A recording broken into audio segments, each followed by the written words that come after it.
Anyway, let's move right on from planes, which I find rather intriguing, to mammals of the ocean, which I find to be one of the most important natural resources we have. They're the big gentle giants of the seas. Whales, of course, we're talking about. Some nasty people from different countries around the world find it necessary to kill them as well, for a couple of reasons, for food, but also because they see them as a pest which are eating too many of the fish that they want to catch. Sort of fairly naive, narrow-minded approach. Thankfully, there's people out there who are doing the right thing. And today we're talking about the sea shepherds who are doing exactly that, making sure that our cetaceans, I believe they're called, are looked after for future generations so that whale watching won't become a thing of history. And also this is the time to be alert, because this is a time when they're all heading south as well. So joining us on the show now, we've actually got Paul Watson, who you've started your own Sea Shepherd organisation, which is heading down south shortly, I believe, to help protect our whales. You actually started this whole organisation many years ago. Can you tell us about how you started it all? Well, I set up Sea Shepherd about 30 years ago, not as a protest organisation, but as an organisation to intervene and uphold international conservation law. So what the Japanese are doing is targeting endangered species in a whale sanctuary in violation of a global moratorium. It doesn't get any more illegal than that. And governments really should be doing what we're doing, but since they're not, we have to intervene. Well, it's a worthwhile comparison or a contrast to make, the fact that you're not just out there waving placards. You're trying to enforce what governments worldwide should be doing. So why are you in Australia right now? Well, this is the closest point to the Antarctic area where the whales are being killed. We're actually protecting whales and dolphins all around the world. We've got a crew in Japan right now protecting dolphins. We've been fighting in Iceland and Norway quite successfully to shut down operations there. And we're also involved with protecting sharks in the Galapagos and illegal fishing worldwide. And you've got something called Operation Migaloo. Can you tell us about that? Well, we called our campaign to Antarctica this year Operation Migaloo because of Migaloo, the white humpback whale that's on the east coast of Australia. And we're trying to give a name and get people to identify with the fact that these Australian whales are the ones that are being targeted by the Japanese in the Australian Antarctic territory. Now, for instance, Australia goes down and arrests fishermen who poach fish down there, like Patagonia toothfish. But for some reason, it's illegal to catch a fish, but the Japanese can go in and kill whales without any interference from the government. The reason being, what Australia has been doing is sending this message: if you're a poor country and you fish in our waters, we'll go after you. But if you're a rich, powerful country like Japan, we'll just turn a blind eye and pretend we didn't see you. And that's got to end. I mean, Australia has the power to end whaling down there permanently. All they have to do is send a Navy ship down there and escort them out.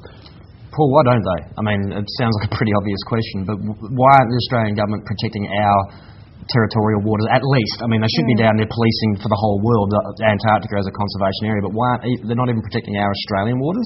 No, despite all the rhetoric from Malcolm Turnbull, Australia's done nothing but talk about this. And so it's because of trade agreements with Japan. They don't want to offend the Japanese is really what it comes down to. There's a lot of discrimination on the application of international law in the interests of international trade agreements. For instance, the United States has the power to end Japanese whaling tomorrow, but they discriminate on the application of the law. And for 25 years they've been doing that. So the laws are there, they're just not being enforced. So you're struggling there with the laws, but how are you going with the general public's participation and support? I think we got overwhelming support from the general public, especially in Australia. And, we've gotten nothing but support in Melbourne and Sydney, and especially here in Perth Fremantle area.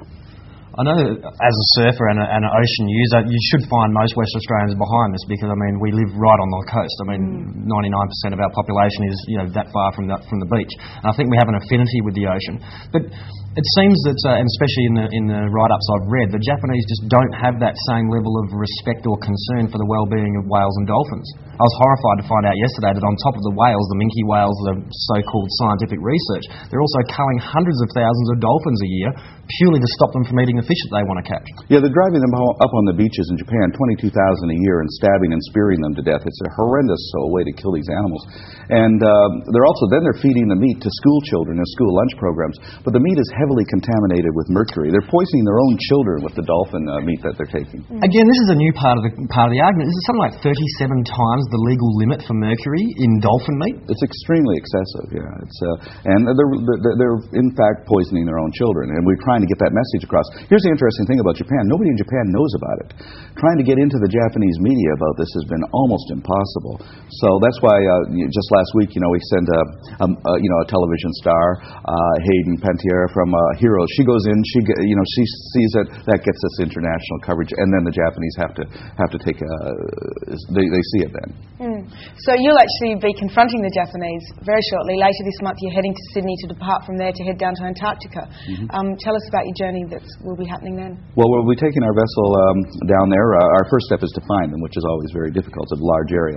Once we find them, we'll directly intervene and do everything we can to prevent them from killing whales. One thing that we have found up is when we show up, they stop killing. So we haven't seen any whales die for years because they're actually a little afraid of us, and that works in our favor. But we look at what we're doing as a law enforcement intervention. And we're empowered to intervene by virtue of what's called the UN World Charter for Nature, which allows non-government organizations to uphold international conservation law. So that's why over the last 25 years, I've sunk 10 whaling ships and destroyed millions of dollars worth of drift nets and long lines, and I've never been convicted of a crime for that. I'm so proud of you right now. That's awesome. But so what are your goals and objectives for the future? Obviously, raise public awareness is number one that you've mentioned. Where are we heading? Well, raise public awareness, but our organization really concentrates on actual enforcement of the law. Like, for instance, in this last summer, we intervened and seized 45,000 shark fins in Ecuador. We busted open the Ecuadorian shark fin mafia, got 12 of the ringleaders arrested, just made a big scandal through the whole country. And this is the kind of stuff that we do: is direct intervention, seizure of illegal contraband like shark fins or whatever, and exposing their illegal activities. And the problem is a lot of these illegal activities are backed by governments, and we try to expose those links because there's a lot of profit, there's a lot of piracy. For instance, people call us pirates, and because of that we have our own pirate flag, because if you go back to the 17th century, it wasn't the British Navy that shut down piracy in the Caribbean. The reason being, they were all on the take. All those politicians and guys were being bribed by the pirates. Piracy was shut down by Henry Morgan, who was a pirate. So if you want to stop pirates, you need other pirates to do it. So we look on ourselves as pirates of compassion in pursuit of pirates of greed and profit. I think it's fantastic. Neptune's Navy, the Sea Shepherds, it's great news. And I guess, look, we've run out of time, unfortunately, but there's plenty more information people can check out online. Absolutely, seashepherd.org. All right, so we'll have those links and everything on the Wake Up WA website later on today. And even just simple things like people who are spending $20,000, $30,000 for a captured infant female dolphin to put into a sanctuary. Well, to put into water parks and this sort of thing. So even taking away that market. We're trying to stop the Solomon Islands of capturing dolphins to send to Dubai.